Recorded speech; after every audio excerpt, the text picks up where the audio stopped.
Lo que hiciste con lo que te di. La parábola de los talentos.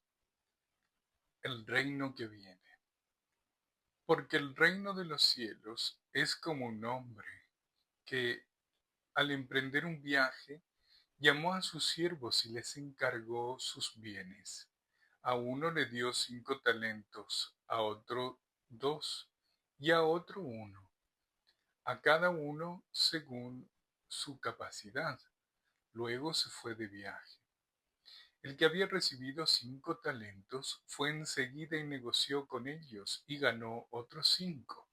Asimismo, el que tenía 2 ganó otros 2, pero el que había recibido 1 fue, cavó un hoyo en la tierra y escondió el dinero de su señor. Después de mucho tiempo volvió el señor de aquellos siervos y arregló cuentas con ellos. El que había recibido 5 talentos llegó con los otros 5. Señor, dijo, usted me encargó 5 talentos. Mire, he ganado otros 5. Su señor le respondió, hiciste bien, siervo bueno y fiel. En lo poco has sido fiel, te pondré a cargo de mucho más. Ven a compartir la felicidad de tu señor. Llegó también el que recibió 2 talentos. Señor, dijo, usted me encargó 2 talentos. Mire, he ganado otros 2. Su señor le respondió, hiciste bien, siervo bueno y fiel, has sido fiel en lo poco, te pondré a cargo de mucho más. Ven a compartir la felicidad de tu señor. Después llegó el que había recibido 1 talento. Señor, dijo, yo sabía que usted es un hombre duro, que cosecha donde no ha sembrado y recoge donde no ha esparcido. Así que tuve miedo y fui y escondí su talento en la tierra. Mire, aquí tiene lo que es suyo. Pero su señor le contestó, siervo malo y perezoso. Así que sabías que cosecho donde no he sembrado y recojo donde no he esparcido. Pues debías haber depositado mi dinero en el banco para que, a mi regreso, lo hubiera recibido con intereses. Quítenle el talento y dénselo en los 10, porque a todo el que tiene se le dará más y tendrá en abundancia. Al que no tiene se le quitará hasta lo que tiene. Y a ese siervo inútil échenlo fuera a la oscuridad, donde habrá llanto y rechinar de dientes. El hombre que enterró 1 millón. Imaginad un hombre que hereda una fortuna de su padre. Un día su padre le entrega un maletín con $1 millón y le dice, hijo, voy a un viaje largo. Usa esto para crecer, para trabajar, para multiplicarlo. Cuando vuelva hablaremos. El hombre llega a su casa, mira el maletín, lo abre y piensa, esto es demasiada responsabilidad. ¿Y si lo pierdo? ¿Y si me lo roban? Mejor lo pongo en un lugar seguro. Lo envuelve en plástico, cava un hoyo en el jardín y lo entierra. Se siente aliviado. Ha protegido lo que le fue dado. Año más tarde, el padre regresa. ¿Cómo te fue? El hijo sonriente corre al jardín, desentierra el maletín y lo presenta. Aquí está, papá, todo tal como me lo diste. No perdí ni un centavo. Espera el elogio, pero en los ojos del padre no hay alegría. Hay algo que el hijo no esperaba. Tristeza. Y luego, una pregunta que lo cambia todo. ¿Eso es todo lo que hiciste con lo que te di? Esa es en esencia la parábola que Jesús narra en Mateo 25, y esa pregunta, esa simple, devastadora pregunta, es la que resonará cuando el Señor regrese. Nos encontramos en el corazón del discurso del Monte de los Olivos, Mateo 24-25, la última gran enseñanza de Jesús antes de su pasión. Aquí el Señor prepara a sus discípulos para su ausencia. Ha hablado ya de señales del fin en capítulo 24, de la necesidad de vigilar la parábola de las 10 vírgenes, capítulo 25, 1 al 13, ahora llega a esta parábola. No solo Hay que esperar, hay que trabajar mientras se espera. El contexto inmediato es crucial. El Señor emprende un viaje, figura transparente del ascenso y la ausencia de Cristo entre su primera y segunda venida. Los siervos son los que pertenecen a su casa, sus discípulos, su pueblo. Y los talentos, originalmente una unidad enorme de dinero, se convierten en la imagen de todo lo que el Señor nos ha confiado. Propósito central de Dios nos confía sus bienes según su soberanía y su propósito, y un día nos pedirá cuentas de lo que hicimos con ellos. La fidelidad activa, no la mera custodia pasiva, es la respuesta que el Rey espera de su pueblo durante su ausencia. Las tres grandes preguntas del texto, esta parábola nos plantea tres preguntas que organizarán nuestra predicación. ¿Qué nos ha sido dado y por quién? Versículos 14 y 15, el escenario de la confianza. ¿Cómo respondemos durante la ausencia del Señor? Versículo 16 y 18, el contraste de las respuestas. ¿Qué pasará cuando rinda cuentas? Versículo 19, el 30, el día del juicio. Primero, el escenario de la confianza, Mateo 25, 14 al 15. El Señor y sus siervos. Una relación de confianza. Jesús comienza la parábola con una imagen que sus oyentes entenderían de inmediato. Un hombre de negocios que antes de partir llama a sus empleados y les confía su patrimonio. La palabra griega que usa Mateo para encargo es paradoken, que literalmente significa entregó, puso en manos de, no es una donación, es una delegación. La propiedad sigue siendo del Señor, lo que cambia es la responsabilidad. Aquí hay una primera verdad que debemos digerir: nada de lo que tenemos nos pertenece en última instancia. Somos administradores, no propietarios. El apóstol Pablo lo diría sin rodeos: ¿qué tienes que no hayas recibido? En 1 Corintios 4:7. El Señor de la parábola es el dueño de todo. Nosotros somos gestores de lo suyo. Esta es una perspectiva que lo cambia todo. Si yo soy dueño de mis dones, puedo usarlos como quiera o no usarlos. Pero si soy administrador de bienes ajenos, la ecuación, cambia radicalmente. Rendir cuentas no es una posibilidad, es una certeza. Los talentos, una generosidad extravagante. El Señor entrega 5 talentos.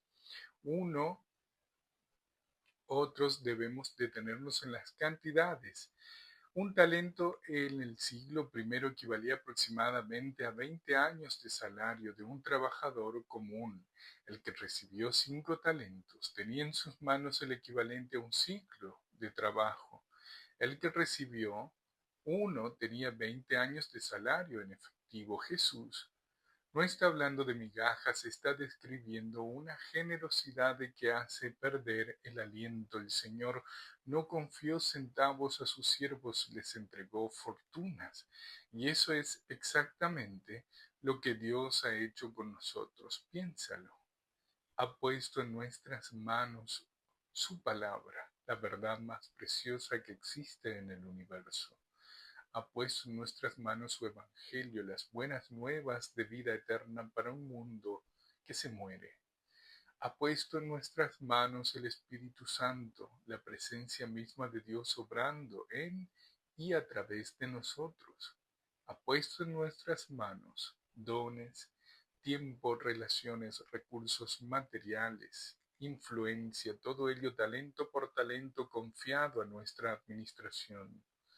No somos pobres en dones, somos ricos en responsabilidades, cada uno según su capacidad, la soberanía sin injusticia. El versículo 15 añade un detalle que suele pasar inadvertido y que es teológicamente denso: el Señor distribuyó los talentos a cada uno según su capacidad. Dios no es arbitrario, conoce a sus siervos, sabe lo que cada uno puede cargar y en su sabiduría soberana distribuye de manera diferenciada, pero proporcional. Esto responde de antemano al reclamo que algunos hacen, pero es que otros tienen más que yo. La pregunta no es cuánto recibiste comparado con tu hermano. La pregunta es, ¿qué haces con lo que te fue dado a ti? El siervo de un talento no fue juzgado por tener 5, fue juzgado por enterrar el uno. La soberanía de Dios en la distribución de dones no elimina la responsabilidad, la focaliza. Compararte con otros es una trampa, rendir cuentas de lo tuyo es la única ecuación que importa. Por ejemplo, un director de orquesta que da al violinista una partitura para violín y al chelista una partitura para cello, no le da al chelista la partitura del violinista. La pregunta solo si tocó la suya. El contraste de las respuestas en Mateo capítulo 25, 16 al 18. Ahora vemos que fue enseguida la inmediatez de la fidelidad en los versículos 16 y 17. Son breves y brillantes. El que había recibido 5 talentos fue enseguida y negoció con ellos, ganó otros 5. Asimismo, el que tenía 2 ganó otros 2. Fue enseguida, eutheos, en griego, no esperó, no deliberó durante semanas, no dijo, primero déjame acostumbrarme a la idea de ser administrador. El Señor partió y el siervo fiel actuó.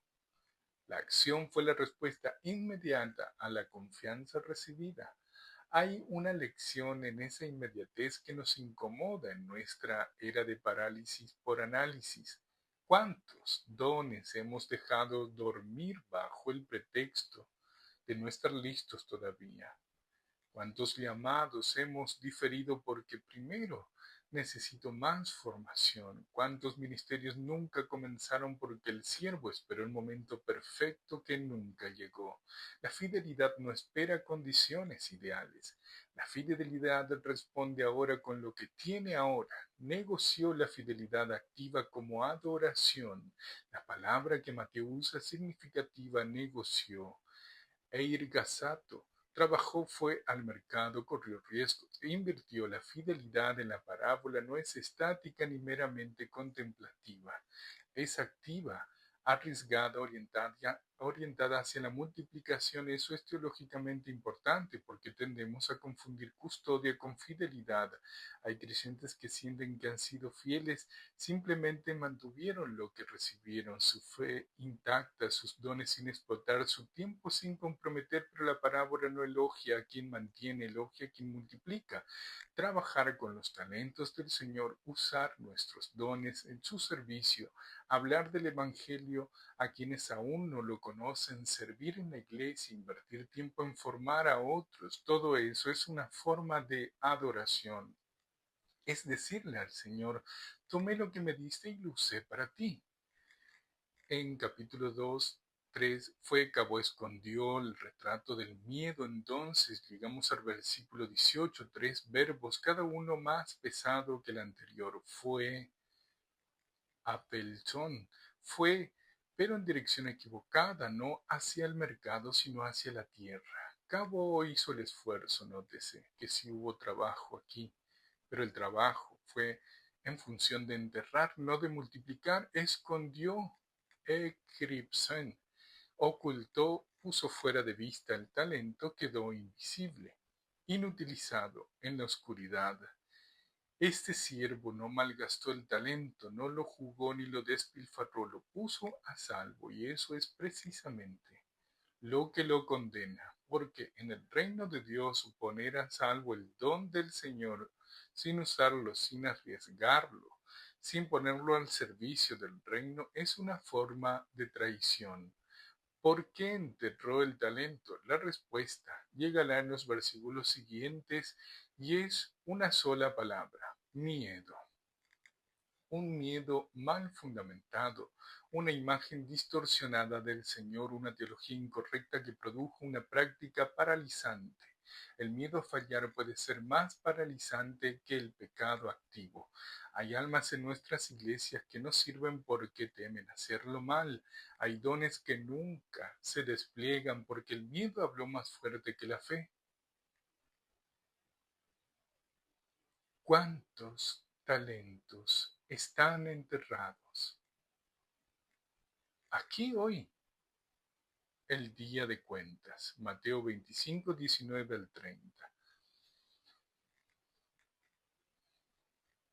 Después de mucho tiempo, el regreso es cierto.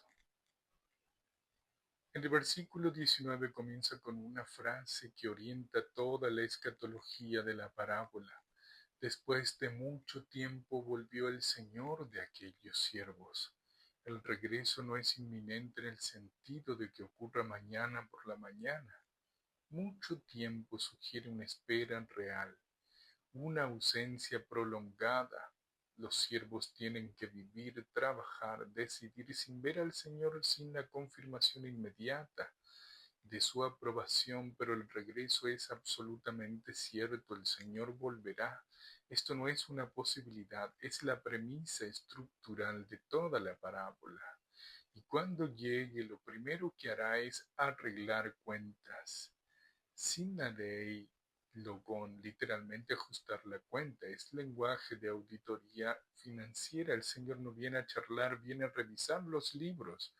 Para el creyente, esta certeza no debería generar terror paralizante, sino urgencia santa. Si supiera que el jefe llega mañana a revisar el trabajo de estos años, ¿qué haría hoy? La respuesta a esa pregunta revela dónde está nuestra teología real, la que vivimos, no solo la que declaramos. Capítulo 3, 2. Hiciste bien, siervo bueno y fiel, el elogio que da forma a la vida cristiana. Los dos primeros siervos se presentan con sus talentos multiplicados. Y el Señor responde con unas palabras que deberían hacer eco en toda vida cristiana. Hiciste bien, siervo bueno y fiel. En lo poco has sido fiel, te pondré a cargo de mucho más. Ven a compartir la fidelidad de tu Señor. Tres elementos en este elogio. Primero, bueno y fiel. La bondad y la fidelidad van juntas. No es suficiente tener buenas intenciones sin actuarlas. Y no basta con actuar si no hay bondad de carácter que sostenga la acción. Segundo, en lo poco has sido fiel, te pondré a cargo de mucho más. La fidelidad en lo pequeño es el entrenamiento para lo grande. El reino de Dios opera con este principio. Quien demuestra integridad en lo menor recibe responsabilidad mayor.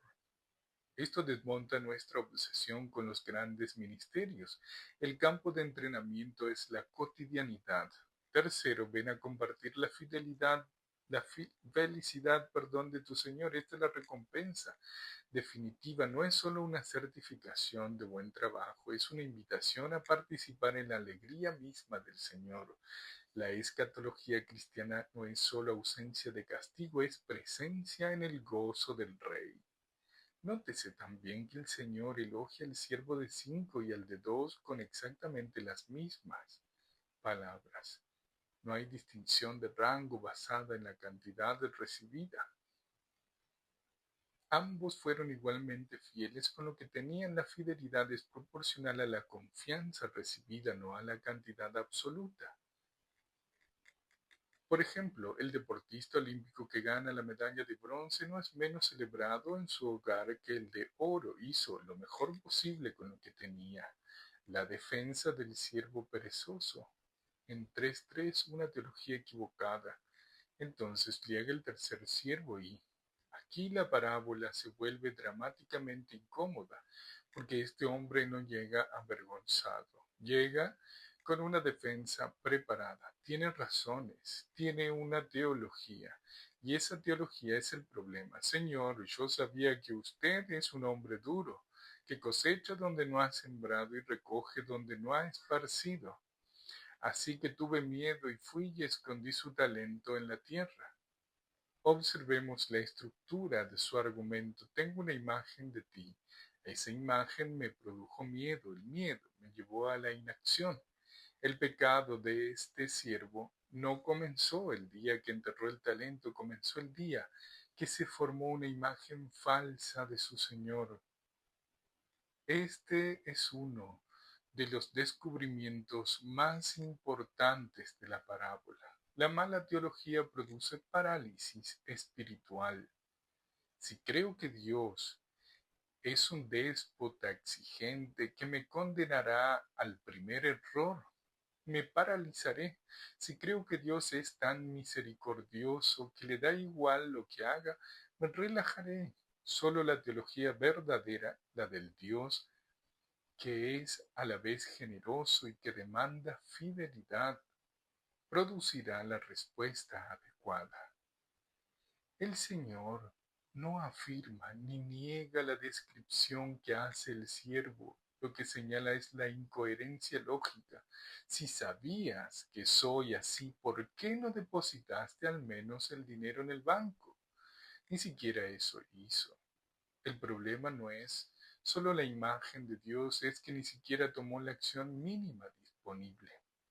El siervo perezoso se parapetó detrás de su teología para no hacer nada. Y Jesús no lo excusa en 3:4, siervo malo y perezoso. La severidad del juicio. La respuesta del Señor es contundente. Lo llama malo y perezoso. Ambos adjetivos son demoledores. Malvado, perverso. No es un fallo moral menor, es una caracterización de la condición espiritual. Ojneros, perezoso, indolente, el que no actúa por apatía o reluctancia. El término describe no tanto incapacidad como falta de voluntad. La maldad y la pereza son aquí inseparables. La inacción espiritual no es neutral. Quedarse quieto cuando el Señor nos ha encomendado actuar es una forma de desobediencia que el texto califica de maldad. Lo que exige igualmente es perturbador, quítenle el talento y dénselo al que tiene los 10. El talento que fue enterrado pasa ahora al que más tiene. Y la sentencia final lo expulsa a la oscuridad de afuera, donde habrá llanto y rechinar de dientes. ¿Es Jesús enseñando la pérdida de la salvación? Este es un punto donde la hermenéutica importa dentro del marco de la parábola. El siervo pertenecía a la casa del Señor, era de los suyos, pero la parábola no nos permite concluir automáticamente que alguien que afirma pertenecer a la casa del Señor está en ella de verdad. La evidencia de la fe genuina es la fidelidad productiva. El árbol que no da fruto revela que algo falla en la raíz. No estamos ante una enseñanza de que los verdaderos creyentes pueden perder la salvación por falta de obras. Estamos ante la enseñanza de que la ausencia de fruto puede revelar la ausencia de fe verdadera. Hay personas que confunden la pertenencia cultural o religiosa a la comunidad cristiana con una relación real con el Señor. Momento de introspección. ¿Hay ahora alguien de ustedes que ha estado viviendo como el tercer siervo, no por maldad deliberada, sino por miedo, por pereza, por una imagen distorsionada de Dios? Al que tiene se le dará el principio del reino. El versículo 29 enuncia un principio que aparece varias veces en los evangelios y que suena casi cruel al oído moderno. A todo el que tiene se le dará más, al que no tiene se le quitará hasta lo que tiene. Este principio no es económico, es espiritual. No habla de riqueza material, sino de fidelidad. Quien usa lo que tiene recibe más capacidad, más oportunidad, más confianza. Quien no usa lo que tiene descubre que incluso esa capacidad mínima se atrofia. El músico que no practica pierde la habilidad. El creyente que no ejerce sus dones espirituales ve esos dones languidecer. La vida espiritual no es estática, o creces o menguas, o avanzas o retrocedes, y el ritmo del crecimiento o del retroceso está determinado en gran medida por lo que haces con lo que el Señor te ha dado. ¿Qué harás con lo que Él te dio? Volvamos al hombre del maletín, volvamos al padre que confió una fortuna a su hijo. Volvamos a esa pregunta. ¿Eso es todo lo que hiciste con lo que te di? Esta mañana o esta noche, el Señor te hace la misma pregunta, pero todavía hay tiempo para cambiar la respuesta. El Señor de la parábola aún no ha regresado. Estamos en el intervalo. Estamos en el tiempo de los talentos activos, no en el tiempo del juicio. Y esa es la gracia que sostiene este momento. Quiero hablarte de 3 personas que probablemente están hoy aquí entre nosotros, para quien ha estado enterrando. Quizás el miedo te ha paralizado, quizás una imagen equivocada de Dios, severo, imposible de complacer, que espera el fallo, te ha tenido quieto durante años, quieta. Hoy el texto te dice, el Señor confió en ti. El hecho de que te dio un talento revela que cree en tu capacidad de usarlo. No comiences por preguntarte si eres suficientemente capaz. Comienza por preguntarte, ¿soy fiel? ¿Para quién ha estado trabajando? Este texto es también para ti. Es el Señor diciéndote, lo que haces importa. Cada conversación evangelística, cada hora de servicio, cada ofrenda, cada tiempo en la palabra, cada acto de misericordia hecho en mi nombre. Todo eso es talento multiplicado. No te canses de hacer el bien, que a su tiempo cosechará si no te desanimas. Gálatas 6:9. El Señor regresará, y cuando llegue, el gozo de escuchar, siervo bueno y fiel, valdrá cada sacrificio. Para quien no está seguro de a qué casa pertenece, la parábola más grande no es esta.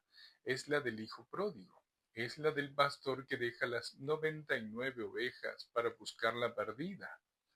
El Señor que regresará a pedir cuentas es el mismo que fue a la cruz para que pudiéramos pertenecer a su casa. Si hoy no tienes la certeza de que eres suyo, esa es la primera cuenta que necesita ser arreglada. No hay talento que multiplicar fuera de la relación con el Señor. Ven a compartir la felicidad de tu Señor. Mateo 25:21. Este es el destino al que el Señor nos llama. No a una existencia religiosa mediocre, no a la supervivencia espiritual, sino a la felicidad del Señor mismo. La palabra griega es chara, gozo, deleite, alegría plena. El talento bien administrado no produce simplemente un buen informe, produce entrada al gozo del Señor, y ese gozo, esa participación en la alegría de Dios por su propio reino, es la recompensa que hace que cualquier sacrificio valga infinitamente la pena. Oremos juntos, y después de orar, te invito a hacer una cosa concreta. Identifica un talento que tienes enterrado y decide hoy qué harás con él, no la semana que viene, sino hoy.